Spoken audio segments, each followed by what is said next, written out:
Manhã Cidade Política. Apoio Sismuc Regional e blog do Mário Flávio. A política de A a Z.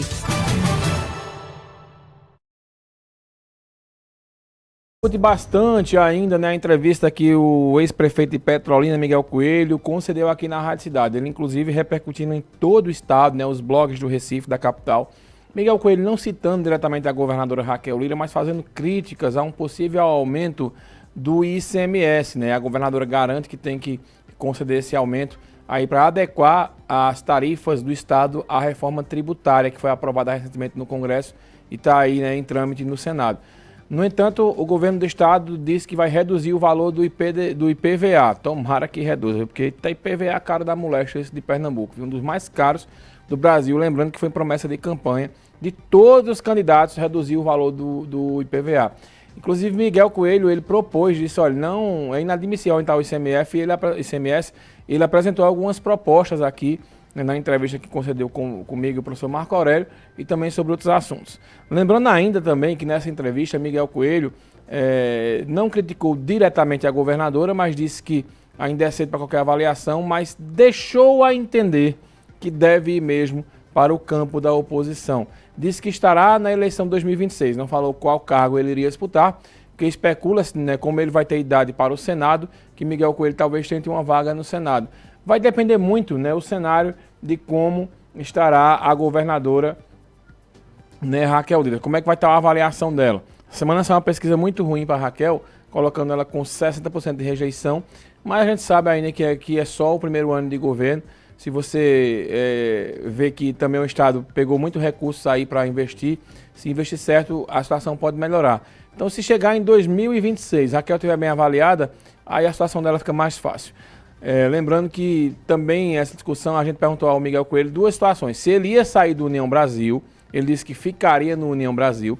E se ele, por enquanto pelo menos, se ele iria para o PSD de André de Paula. Ele disse o seguinte, olha, André de Paula disse numa entrevista que existe essa possibilidade aí de conversar comigo, né, para de repente ir para o PSD, mas foi só uma entrevista, não houve nenhum tipo de conversa, nenhum tipo de aceno para que eu fosse para o PSD junto com o pai dele, né, o ex-senador Fernando Bezerra Coelho. Lembrando que os irmãos dele, né, o Fernando Filho e também o Guilherme Coelho, eles foram eleitos, né, e também não podem sair do partido, pelo menos por enquanto, a não ser que o partido dê uma carta de anuência, como o PSB fez com Jarbinhas, para ele voltar lá para o MDB.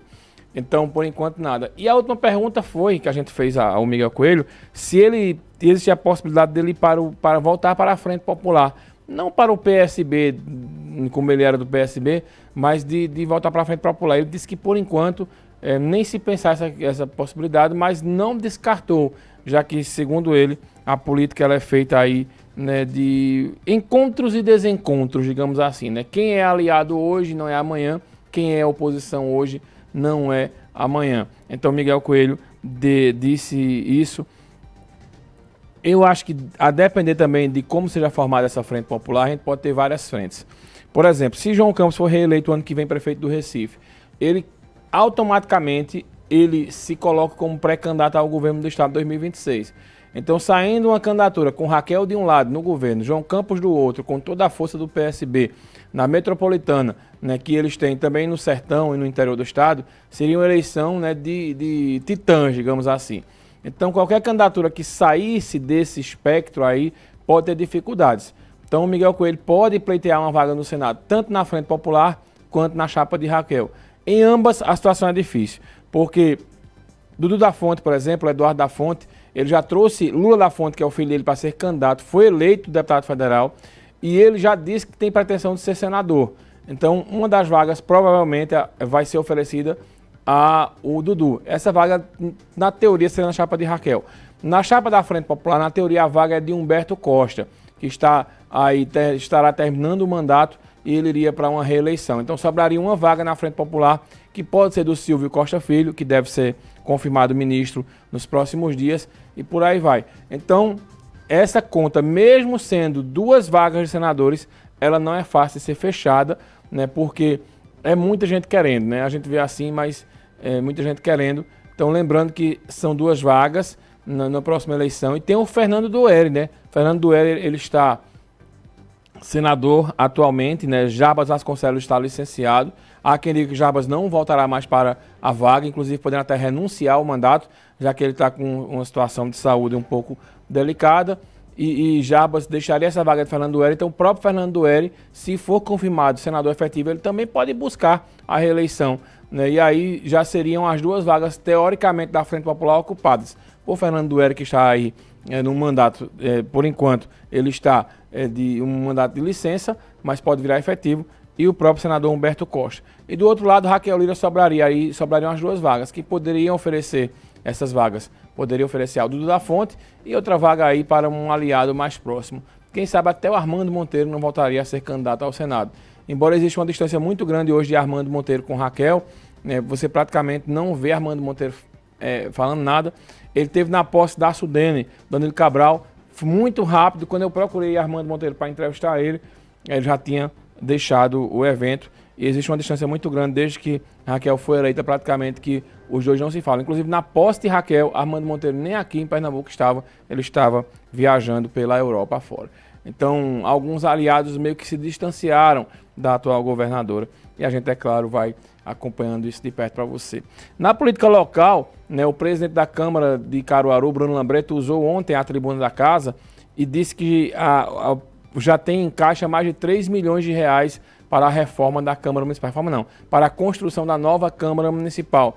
E ele fez um apelo aos demais pares da casa, aos demais colegas, que busquem aí junto aos seus deputados emendas para concluir a obra da Câmara. Lembrando que tem esses 3 milhões, mas restam aí, né, pelo menos mais 6, né, porque a obra, aliás, mais 5. A obra ficou orçada mais ou menos em cerca de 8 milhões de reais para construir essa nova sede da Câmara.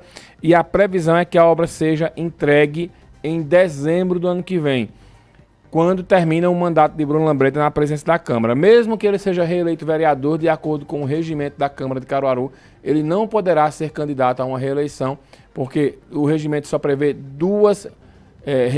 uma reeleição, na verdade, né? Não prevê mais de duas. Bruno foi eleito, já foi reeleito, então ele não poderia disputar essa eleição na próxima legislatura, mesmo sendo um mandato novo. Bruno não pode. Então ele quer entregar em dezembro de 2004 para ser o grande legado dele, deixar essa marca aí enquanto presidente da Câmara, que foi a nova sede do Poder Legislativo de Caruaru, que vai ser lá na Avenida Brasil. Inclusive a terraplanagem, a obra começou para valer e a gente também vai acompanhar isso de perto. Vamos passar no WhatsApp Cidade, né? Tocar a vinhetinha da política e depois o WhatsApp Cidade. Manhã Cidade Política. Apoio Sismuc Regional e blog do Mário Flávio. A política de A a Z.